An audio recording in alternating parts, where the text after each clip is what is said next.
সুপ্রিয় শিক্ষার্থী, আজকে তোমাদেরকে আমি এইচএসসি 2026 পরীক্ষার্থীর একটা খাতা দেখাবো। যে খাতা দেখলে তোমরা হয়তো অনেক কিছু শিখতে পারবে, বুঝতে পারবে। তার প্রাপ্ত নম্বর হচ্ছে 191। এটা আমার কাছে দেওয়া মডেল টেস্ট 1 এর রেজাল্ট। আমি তোমাদেরকে এখন খাতাটা দেখাচ্ছি। এখানে দেখা যাচ্ছে তার আর্টিকেলে কোনো কাটা যায় নাই, কিন্তু লেখাগুলো বেশ পরিচ্ছন্ন। এভাবে লিখবে। 2 নং প্রেপোজিশন এভাবে লিখবে। অনেকে 2 কলামে লিখে, পাশাপাশি লিখে, এটার প্রয়োজন নেই। তারপর আমরা দেখতে পাচ্ছি 3 নং, অর্থাৎ হচ্ছে তার স্পেশাল ফ্রেজ, সবগুলি সঠিক। কমপ্লিটিং সেন্টেন্স অবশ্যই উঠিয়ে লিখবে এবং সেটা হবে 2 পৃষ্ঠার মধ্যে লিখবে, তাহলে লেখাটা খুব সুন্দর থাকবে। এরপর রাইট ফর্মস অফ ভার্বস এভাবে নিচে নিচে 10টা লিখবে। 5 নম্বর চেঞ্জিং সেন্টেন্স, এটাতে হচ্ছে 5 নম্বর। এরপর হচ্ছে ন্যারেশন। ন্যারেশন অনেক সময় বড় থাকে, ছোট থাকে, যতটুকুই থাকুক ওই 1 পেজের মধ্যেই লিখবে, গুছিয়ে লিখবে। এরপর হচ্ছে প্রোনাউন রেফারেন্সিং। অবশ্যই তোমাকে যেখানে শুদ্ধ করলে বা স্পষ্ট করে লিখলে সেখানে আন্ডারলাইন করা লাগবে।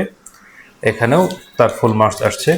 মোট কথা হচ্ছে তার 91 পাওয়ার পেছনে প্রধান কারণ হচ্ছে তার গ্রামার অংশে 60 আউট অফ 60 আসছে।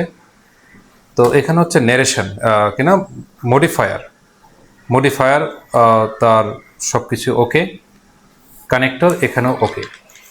এরপরে হচ্ছে সিনোনিম অ্যান্টোনিম। অনেকে এটা ছক করে লিখো, বক্স করে লিখো, এত কিছুর প্রয়োজন নাই।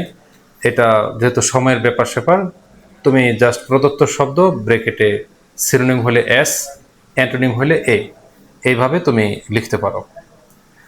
এরপর হচ্ছে পাংচুয়েশন, অবশ্যই সেটা উঠিয়ে লিখতে হবে। অনেকে নিচে আন্ডারলাইন করে দিয়ে দাও যে কোথায় তুমি কোন পাংচুয়েশন বা কোন ক্যাপিটালাইজেশনটা ইউজ করলে, সেটার প্রয়োজন নাই। যদি লিখলে যদি দেখতে বেটার মনে হয় লিখতে পারো, আর যদি মনে করো যে না লেখার সৌন্দর্য নষ্ট হচ্ছে, কোনো প্রয়োজন নেই, কারণ টিচার ভালো করে জানে কোন জায়গায় ভুল ছিল।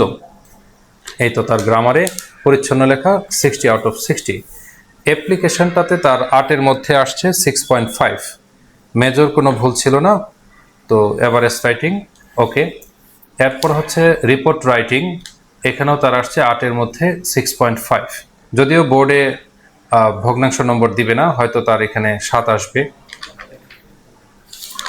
এরপর হচ্ছে তার প্যারাগ্রাফ রাইটিং, এভাবে আন্ডারলাইন করার প্রয়োজন নাই। প্যারাগ্রাফ রাইটিংয়ের শুধু নামটা লিখলে হবে, কোলন চিহ্নটারও প্রয়োজন নাই, তো উদ্ধরণ চিহ্ন।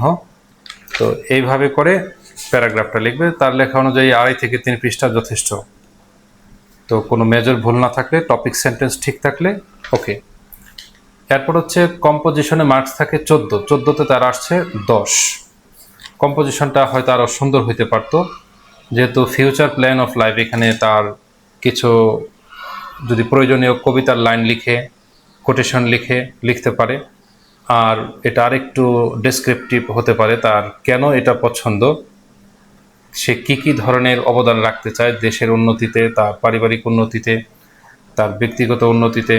এই তো কেন সে এই প্রফেশনটাতে আসতে চায়, এটা ডেসক্রিপশনটা আরেকটু সুন্দর হওয়া লাগবে।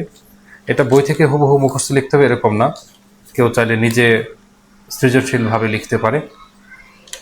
এই তো রচনাটা অতটা স্ট্যান্ডার্ড ছিল না, যে কারণে এখানে তার 10 আসছে। অতএব ইংরেজিতে কেউ চাইলে দ্বিতীয় পত্রে 96-97 পাওয়াটাও ব্যাপার না, যদি তার গ্রামারে 60 থাকে এবং রিটেন অংশ যেটা আছে সেখানে যদি তার সব কিছু সুন্দরভাবে উপস্থাপন করে নির্ভুল লেখা হয়, ওভার রাইটিং না থাকে, আর যদি তার গ্রামাটিক্যাল অ্যাকুরেসি থাকে। এই তো আশা করি খাতাটা দেখে তুমি নিজের খাতার সাথে, নিজের লেখার সাথে মিলিয়ে অনেক কিছু শিখতে পারবে। ধন্যবাদ ভিডিওটি দেখার জন্য।